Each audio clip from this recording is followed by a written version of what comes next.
The Tour de France visits Alpe d'Huez twice this year, and we all know what that climb is famous for. Armstrong looked back and absolutely smoked the GC group, riding the majority of the climb alone. It is one of, if not the most famous attack in cycling history. Yet the bikes that will be used this year are almost unrecognisable from the early 2000s. So, as we look forward to the start of this year's race, I thought it would be fun to compare the two bikes. And I know that Armstrong is very, very divisive, but he was the most prominent rider when I was getting into cycling, and we're going to be focusing on the bikes, not the humans. Let's start by introducing you to those bikes. The Trek 5900 SL was, and correct me if I'm wrong, the last of the 5000 series bikes before Trek introduced the Madone range in about 2004. And this is a bike from the days where weight was pretty much everything to pros and amateurs alike.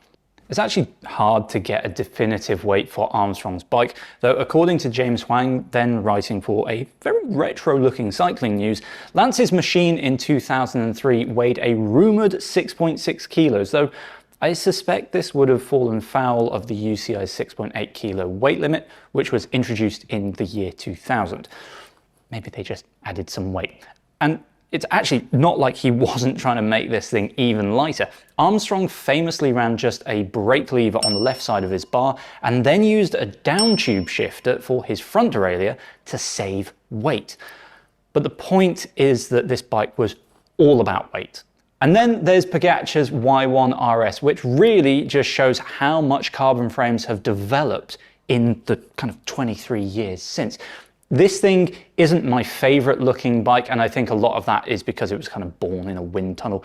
We'll get to Aero in a minute, but nearly every single aspect of this bike is better than Armstrong's, apart from one basic metric, and that's the weight.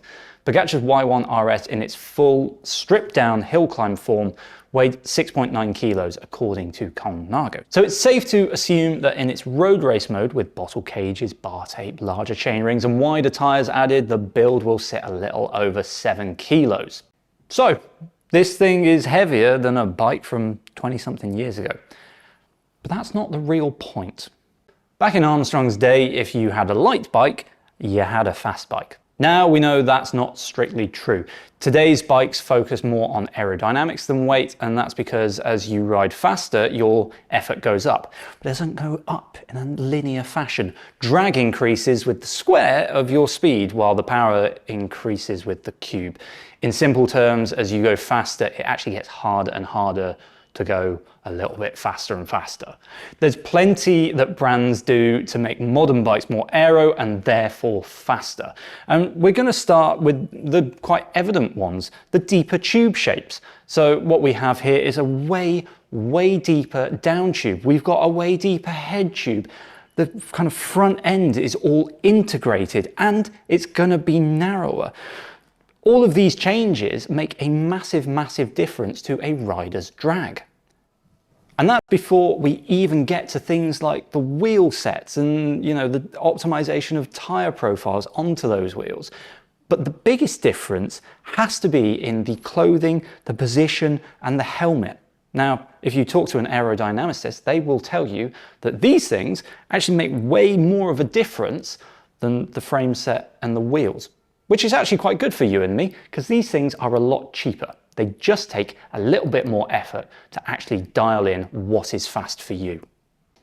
There is, however, something pretty nice in the aesthetic of Armstrong's bike. I absolutely love, for example, that kind of exposed external headset. In terms of aerodynamics, brands had started to bring aero tube shapes into road bikes by this point in time, but it was very much a case of kind of, well, we know that it's an aero shape, just throw it on and see what happens. Whereas these days, bikes like Pogacar's Y1 RS, like I say, were pretty much born in wind tunnels. There is loads of R&D that goes into making them as fast as possible, and brands do a ton of testing. Which one is nicer to ride is also a bit of a question, but unless we get those two bikes head to head, I'm not sure it's one that we can objectively answer. but which one do you think actually just looks better? Which one would you prefer to own? Let me know in the comments. Wheels have been one of the key development areas. In 2003, wheelset land was dominated by aluminium rims. These were skinny and shallow, and I'm not talking about their personalities. Brands like Mavic and Rolf Prima would intentionally shave material to save weight. Again, aerodynamics had come into wheel sets just a little bit. We had flat bladed spokes, but really here, weight was absolutely everything. And these days, Pogacar has a full wheel set range from 2.3s, I think the NVs go down to, that'll be about 20, 23 millimeters, all the way up to the NV 60 millimeter rims for those real fast, flat days. To go along with the deeper and more aerodynamic wheels, we have faster and a lot wider tyres these days. But let's take this back to Armstrong's day. What we have here are tubular tyres, and they're going to be about 23 millimeters wide. So tubulars, if you didn't know, are a tube shape that then gets glued onto the rims. They were brilliant. I used to absolutely love them. They had a great ride feel, and you could pump them up really hard. And that's what made them feel really, really fast, or faster than a clincher tyre. These days though, we have much wider and tubeless tyres. So Pogacar's bike is actually running 28 millimeter GP5000S TT tyres. The benefits of going tubeless and going wider are that you have actually got a faster system. It does add possibly a little bit of weight, but that doesn't really matter.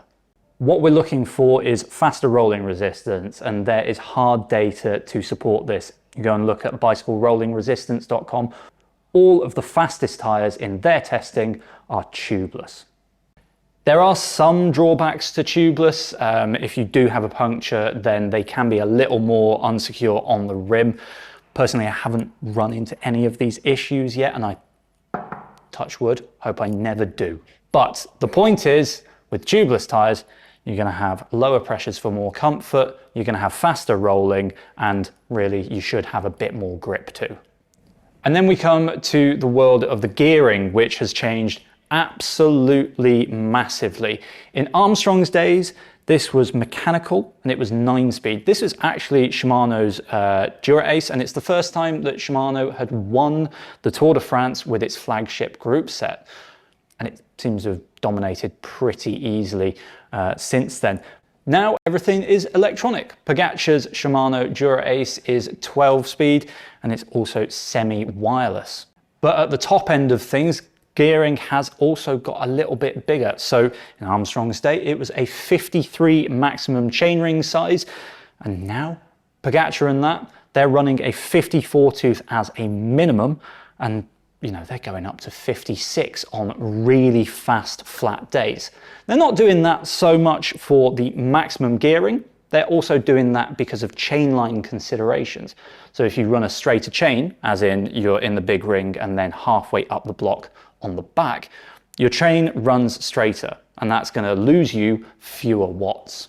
I have to say that I absolutely love mechanical shifting from back in the day. Mostly because it had quite a bit of character. You had to press it in a certain way to make it work absolutely perfectly. But I have to say, I'm very jealous of riders that are coming into the sport today and coming straight into electronic shifting, because most of the time, as long as the electronics work, it just works flawlessly. The final major difference between these two bikes now comes at the brakes. For years and years, braking was done on the rims. So you would have the calipers that would kind of pinch together on an aluminium brake track, sometimes carbon, and that would slow you down a bit if they were well set up and the conditions were correct.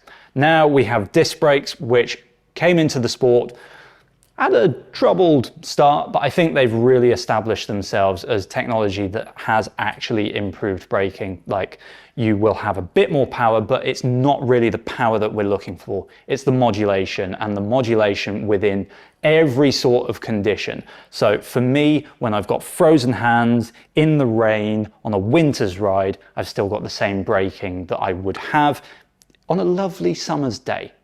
One of the benefits of moving those calipers, the brake calipers, from around the tyres to down on the hubs is that there's now no restriction on tyre size, which means that you can run whatever tyre size is suitable for your actual riding. And we saw Pogacar take full advantage of that in Paris-Roubaix this year. He ran a effectively a 38mm front tyre in his Y1 RS, which got very close to the paint, and I would have, if I was Colnago watching that, I'd have been worried. I will admit that with rim brakes going, I do actually miss some of the really lightweight brake designs that we got, especially around hill climb season, or if there was a special stage of the Tour de France, like a mountain time trial. That said, they never worked very well, so you'd get to the top of the hill and then you wouldn't really want to come back down again. All in though, I would say that hydraulic disc brakes have been a fantastic invention, and I'm glad they're here. It feels fitting to finish the bikes with the finishing kit. So that's the bars, the stems, the saddles, the pedals. And really, there's been a lot of change, but in certain areas. So pedals, for example, apart from getting a little bit lighter and maybe a bit wider, they haven't really changed all that much. But then go up to the front end, and the two-piece systems that we saw for bars and stems, they are completely gone now. You really don't see these in the pro peloton anymore.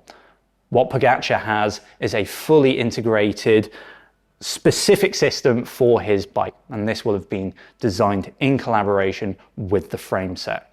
The point here is to put Pogacar into a more aerodynamic riding position, and a lot of the brands will say that their new system saves weight. Whether that's true or not, we've seen some really good aluminium builds on hill climb bikes over the years. You can debate it in the comments. And then finally, saddles. These have changed massively. Armstrong's was always quite a traditional model, but Pogacar's these days features all sorts of new tech. Carbon rails, carbon base, a 3D printed upper. And that upper, according to Physique at least, features different zones of density to support his anatomy in the correct places while relieving pressure elsewhere. I guess it's time to choose one of these bikes, and I wouldn't have either of them. I'm really not a fan of the Y1 RS, the way it looks. I think it's a little bit heavy for my tastes.